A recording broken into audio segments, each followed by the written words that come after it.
Assalamualaikum warahmatullahi wabarakatuh. Selamat berjumpa kembali bersama sahabat Lentera yang di luar sana. Bagaimana kabarnya? Sudah beberapa saat kita tidak berjumpa karena memang ada beberapa banyak agenda yang harus dilakukan di Majelis Didasmen PDM Kabupaten Gresik. Semoga sahabat Lentera tetap setia untuk mengikuti channel YouTube PDM Majelis Didasmen PDM Gresik dan tetap untuk berprokes karena pandemi masih belum berakhir. Oke, saat ini kita kedatangan tamu yang luar biasa dari luar pulau, dari Palembang. Oke, di hadapan saya telah hadir pimpinan yang luar biasa dari Majelis Didasmen Pimpinan Wilayah Muhammadiyah dan dari Ketua Didasmen Pimpinan Daerah Muhammadiyah Palembang. Kita sapa ya. Assalamualaikum warahmatullahi wabarakatuh. Waalaikumsalam warahmatullahi wabarakatuh. Bapak Dr. Haji Haryadi, Ketua Majelis Didasmen Pimpinan Wilayah Muhammadiyah Sumatera Selatan. Pripun Bapak? Kabarnya bagaimana? Alhamdulillah waras. Tidak ada halangan suatu apapun, walaupun masih pandemi, tapi ini sudah insya Allah cair, tidak ada pandemi lagi. Jadi amin. Bisa tatap muka, belajarnya juga nyaman, tenang, dan insya Allah menjadi peserta didik yang hebat-hebat. Amin. Ini adalah perjalanan yang panjang ya Pak, dari Palembang ke Gresik, tapi dengan satu niatan. Iya, sangat berbagi hal baik, sama-sama berbagi hal baik. Betul. Semoga lelah kita akan menjadi pahala dan akan menjadi alasan Gusti Allah untuk mengangkat kita sebagai umat-umat yang dipilih, umat-umat terpilih. Nanti kita akan berbincang banyak tentang program yang ada di Majelis Didasmen Pimpinan Wilayah Muhammadiyah Sumatera Selatan. Dan telah hadir juga Bapak Ketua Majelis Majelis Didasmen Pimpinan Daerah Muhammadiyah Kota Palembang, Bapak Dr. Andes Effendi AS. Assalamualaikum. Waalaikumsalam. Masih sehat Bapak setelah perjalanan 2 hari 2 malam? Alhamdulillah masih sehat. Walaupun sudah mulai. Tapi sisa perjalanan masih panjang ya? Masih dari sini masih mau ke Jogja. Sampai terakhir di Bandung. Di Bandung, Masya Allah. Tapi Allah sendiri menjanjikan ketika kita melakukan sebuah perjalanan, tapi dengan niatan ini adalah bagian dari peribadatan kita, insya Allah kita dimudahkan, disehatkan, dan setiap putaran dari roda ini bisa menjadi penghapus dosa kita. Amin. Saya memahaminya begitu, semoga begitu Pak ya. Iya. Kayaknya begitu. Bapak, untuk setelah beberapa lama ini kayaknya masih 30 menit dari kedatangan di Kota Gresik. Kesan pertama ketika nyampe di Gresik Bapak? Panas, padat atau bagaimana? Kesan pertama seperti dingin ya, agak dingin sebenarnya. Mungkin karena habis diguyur hujan. Dan nampaknya juga kotanya bersih sudah. Hanya sedikit agak macet saja tadi kan. Tapi nyaman lah. Jadi adem istilahnya kita. Diterima dengan baik, disambut dengan senyum yang ramah. Keluarga besar PDM termasuk Majelis Didasmen. Alhamdulillah. Berharap kesan pertama ini tidak hanya kesan pertama ya, tapi nanti bisa melihat banyak hal-hal baik, banyak hal-hal yang mendamaikan, menyenangkan, yang ini menjadikan alasan kita untuk terus sama-sama berbagi hal baik. Semoga nanti ini kedatangan Bapak dari Palembang atau Sumatera Selatan bisa menjadi alasan bagi kita untuk bisa datang ke Palembang. Amin. Dengan alasan membalas kunjungan. Kita sambut. Bapak Effendi, kita sama-sama berada di majelis yang sama Didasmen PDM Palembang. Untuk fokus program di Didasmen PDM Palembang itu dititik beratkan di mana Bapak? Kalau sekarang kita fokus di peningkatan SDM sumber daya. Memang ada juga rencana untuk pengembangan bidang sarana, ya, fasilitas dan lain-lain, tapi yang lebih pokok kita mau meningkatkan masalah sumber daya ya. Karena katanya mutu itu sekolah itu bersumber dari SDM ya, yang mengelola. Kalau di Didasmen PDM Palembang mereka membawai berapa sekolah lagi? Atau membina 50 sekolah? Di antaranya itu 48 yang 48 di Muhammadiyahnya PDM apa yang di bawah Muhammadiyah dan 2 sekolah dari Aisyah. Oh. Ada SMK Aisyah dan ada SMA Aisyah. Oh, ada SMK Aisyah. Ada. Ada dia bukan. Prodinya apa gitu? Saya tertarik. Farmasi dan keperawatan. Ya. Pengelolanya berarti Aisyah atau tetap Muhammadiyah? Aisyah. PDA berarti nggih? PDA ya. Oh. Tapi kan walaupun PDA kan masih tetap di bawah. Tetap di bawah ini. Muhammadiyah. Dalam pikiran saya itu kalau PDA berarti terbatas pada pendidikan dasar PAUD dan TK, artinya pra sekolah, tapi sampai SMK juga nggih. Bahkan dia ada MTS mana? Ada MA. Pengelolaannya terus pembagiannya pripun? Pembagian bahwa ini wilayah Muhammadiyah, ini wilayah Aisyah. Kalau sekarang itu Muhammadiyah itu hanya dalam pembinaan katakanlah mutu aja. Sedangkan masalah keuangan dan lain-lain itu kita serahkan kepada Aisyah. Oh, pembagian job deskripsinya seperti itu nggih. Nggih, memang kan kalau setiap daerah mempunyai ini nggih ciri khas sendiri untuk nggih. Jumlah SD, SMP, SMA-nya lebih banyak di SD-nya nggih. SD-nya 18. SD-nya 18. Nggih. Kemudian ada MI ya 2. Kemudian SMP-nya itu 10 sekarang. SMP-nya 10. Kemudian SMA, SMK-nya itu SMA-nya 9, SMK-nya 4. Oke. Untuk saat ini teman-teman yang di Palembang sudah full tatap muka? Baru Januari ini mulai full tatap muka dan 100% masuk siswanya. Kalau sebelumnya itu kita hanya 50-50. Oh, 50-50. Okay. Tapi sejauh ini karena memang kalau sama seperti yang di Gresik ya, kalau sudah online itu tentu saja kita bicara tentang banyak hambatan ya, terutama jaringan, terutama ya memang anak-anak mendapatkan bantuan ini ya, kuota dari pemerintah. Ya. Okay, tapi kadang itu tidak mencukupi dan tidak datang di tempat yang waktu yang tepat. Kadang harusnya sudah habis belum datang lagi. Itu yang pertama, dan yang kedua sepertinya masyarakat kita belum sepenuhnya melek IT ya. Gitu, termasuk juga Bapak Guru yang terutama yang. Tapi ada hikmahnya dengan daring itu orang tua akhirnya juga melek IT. Melek IT benar. Akhirnya juga paham tugas guru yang selama ini agak sedikit dipandang remeh. Seolah-olah kan ya, semua itu diserahkan pada guru. Ternyata ketika kembali ke rumah, walahan lah sebagai orang tua. Tidak semudah itu. Ternyata itu hikmahnya yang banyak. Benar-benar. Jadi memang kadang-kadang untuk mencapai tingkatan tertentu kita harus dipaksa oleh sebuah keadaan dulu. Kalau ini tidak ada pandemi, mungkin Indonesia belum sampai di tataran seperti ini pemahaman masyarakatnya tentang IT. Gurunya tidak seperti sekarang. Kalau tidak ada pandemi, belum tentu guru sekarang melek. Terutama guru-guru yang sudah senior itu. Berarti perlu dipaksa. Nah, karena ada kata bagus untuk menjadi baik, awalnya dipaksa dulu. Lama-lama menjadi sebuah kebiasaan dan kebutuhan. Kayaknya kita harus begitu.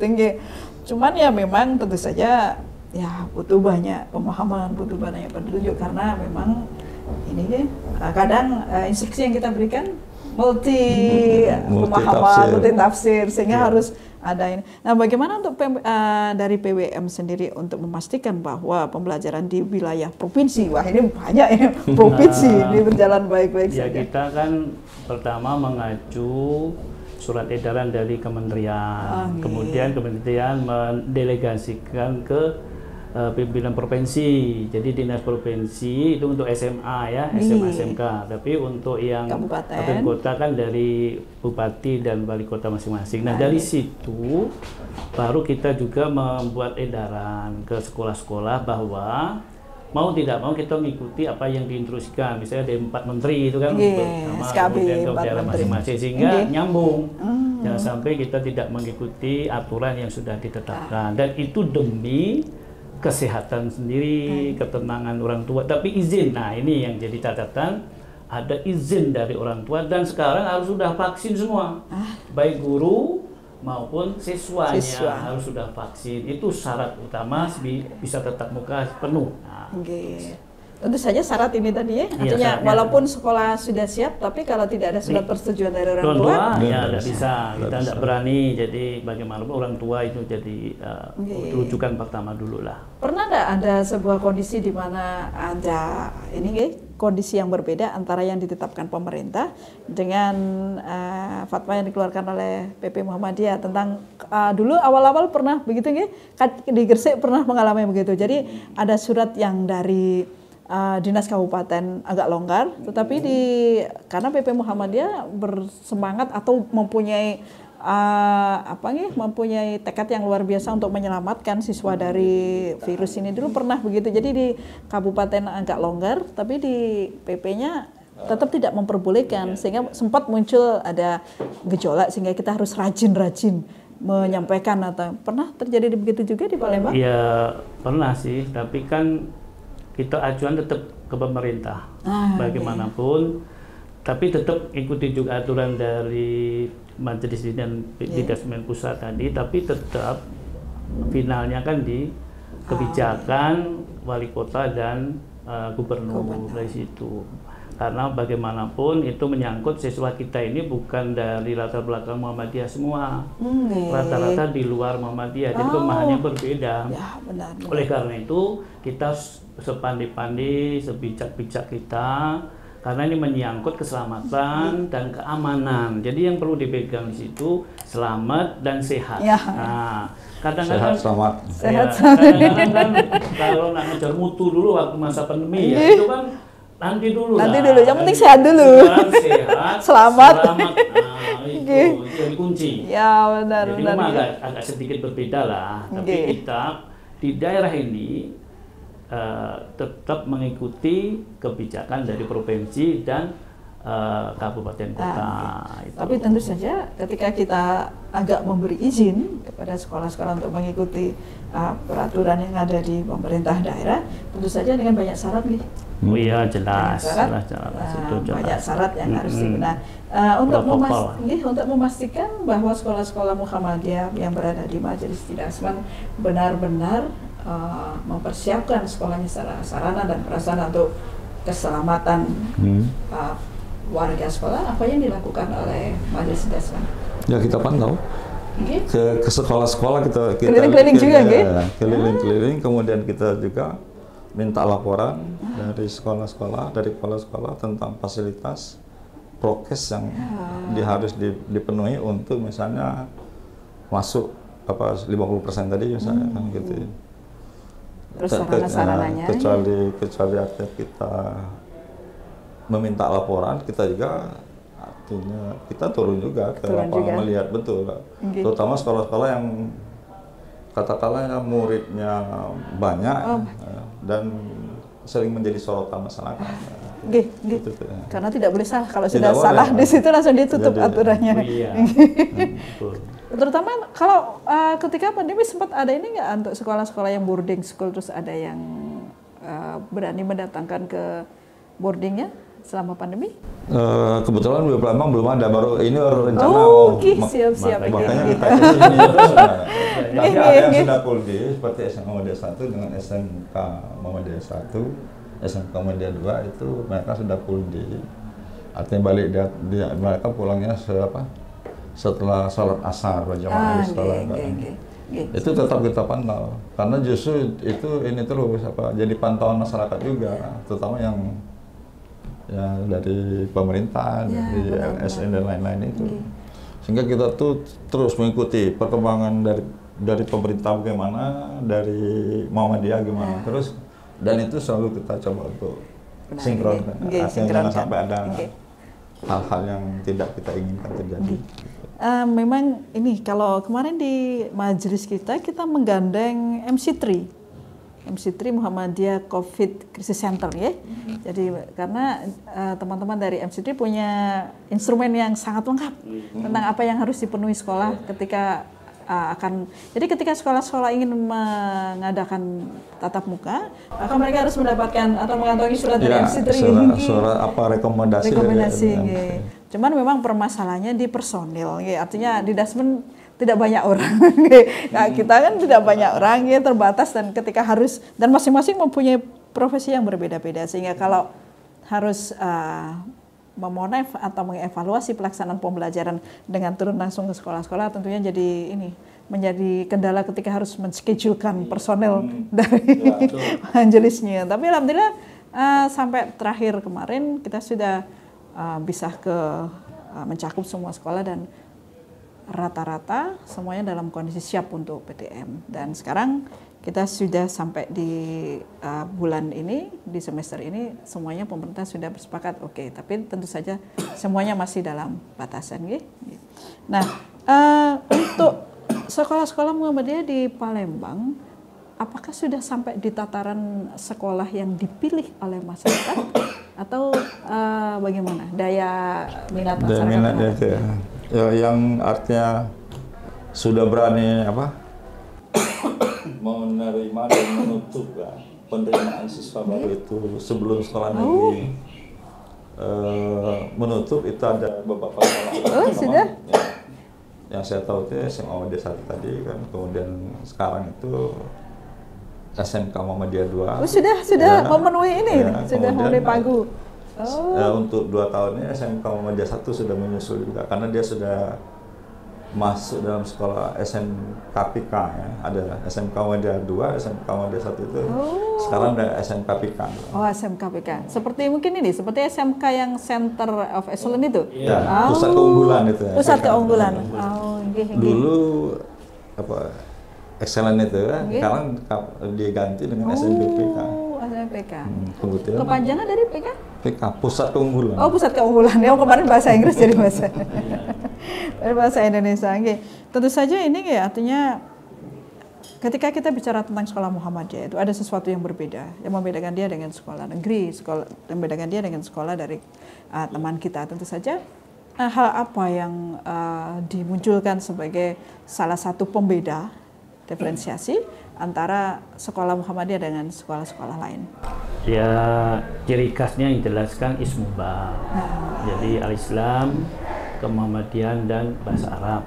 Tapi sudah dikembangkan, ini ada SD 16 dan SD 4 itu dikembangkan Ismu Baris Kur. Nah, jadi ada tambahan ris, ada kur. Ris itu adalah bahasa Inggris, kur itu adalah Quran. Jadi targetnya tadi tidak hanya Islam dan Kemuhammadian dan bahasa Arab, tapi bahasa Inggrisnya juga bisa menonjol, termasuk tadi yang Quran yang baca Qurannya sesuai dengan makhraj yang benar, itu dari SD itu sudah diajarkan begitu. Di samping itu ada ekstrakurikuler yang wajib, itu ciri khas juga. Jadi tapak suci atau TS istilahnya kan, ada HW itu buaton, dan yang paling bagus juga IPM ini sebagai kader-kader bagaimana cara seorang pemimpin itu bisa digembleng di dalam IPM.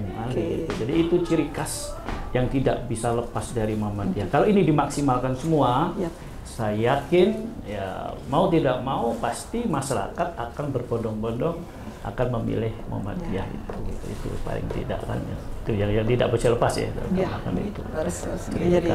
Harus ada pembeda sehingga masyarakat benar-benar mempunyai pilihan bahwa ini sekolah yang bisa dipilih yang berbeda dengan, tentunya kalau Muhammadiyah kita bicara tentang karakter baik jadi akhlakul karimah jadi tentu saja ini menjadi sebuah hal yang baik jadi kita di Majelis Dasmin juga selalu di awal-awal tahun selalu meminta sekolah-sekolah untuk membuat role model, untuk membuat keunggulan masing-masing, sehingga masyarakat di Gresik walaupun mereka ingin sama-sama sekolah di Muhammadiyah, tetapi mereka punya banyak pilihan. Mau sekolah yang entrepreneur, mau sekolah yang research, mau sekolah yang mengarah ke keterampilan-keterampilan tertentu, mereka benar-benar punya banyak. Karena di SMA swasta tentu saja mempunyai kebebasan dari asal ke sini, mau sekolah di sini. Kalau negeri banyak batasan tapi kalau swasta maka kalau swasta bisa dari manapun, dari Palembang ke Semam 1 Gresik maka sangat welcome. Kita akan sediakan kamar khusus.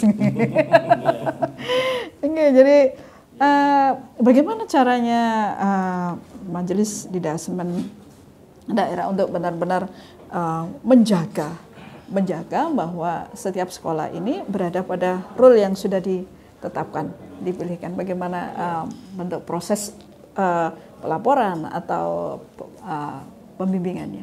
Pembimbingannya kita tetap dalam artinya pengawasan tadi kan.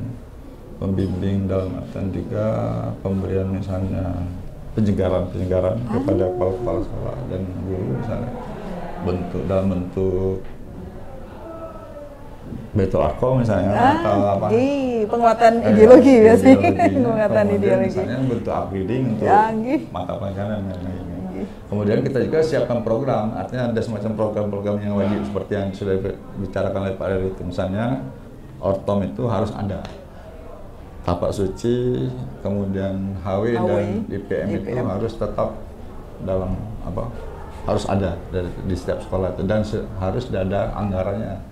Jadi ketika kita bahas RKAS di sekolah itu setiap awal tahun ajaran itu harus wajib. Bahkan ada misalnya eskul tertentu misalnya.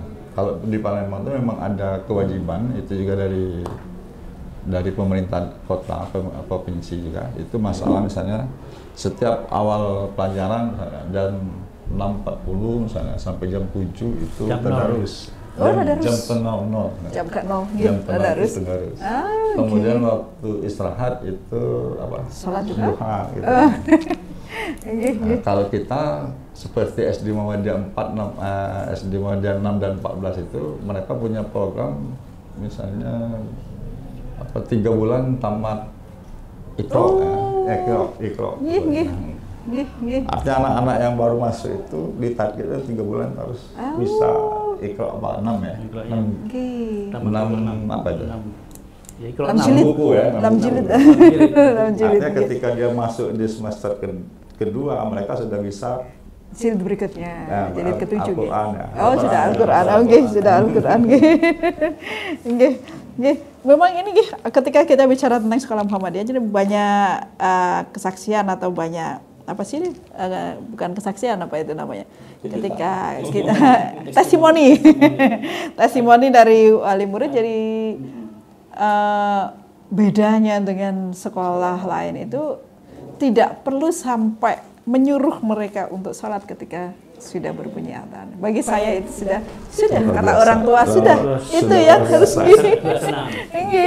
Kalau anak sudah disiplin di peribadatannya, maka di urusan duniawinya dia pasti jauh lebih baik. Kalau orang tua yang masih lama-lama itu kan dulu di Muhammadiyah itu ada agamanya. Itu yang penting itu. Kalau negeri itu kan ada agamanya, tapi kan setelah porsinya sedikit. Nah, kalau kita tadi lebih banyak agamanya, di orang tua itu senang. Bisa malah muridnya itu bisa ngajar orang tuanya. Bisa masalah sholat, toharoh, nah itu malah luar biasa. Itu yang kebanggaan orang tua. Itu sebenarnya agamanya, jadi makanya kita kali ismubahnya jadi di garis besar ismubah gitu. Ya, semakin kesini kekhawatiran orang tua semakin besar gitu atas pergaulan yang luar biasa. Maka ketika mereka menemukan sekolah yang benar-benar bisa menanamkan nilai-nilai baik, maka bagi mereka sudah cukup. Urusan yang lain pasti akan mengikuti. Kalau anak sudah bertanggung jawab, kalau anak sudah disiplin, maka yang lain pasti akan datang sifat-sifat baik yang lain.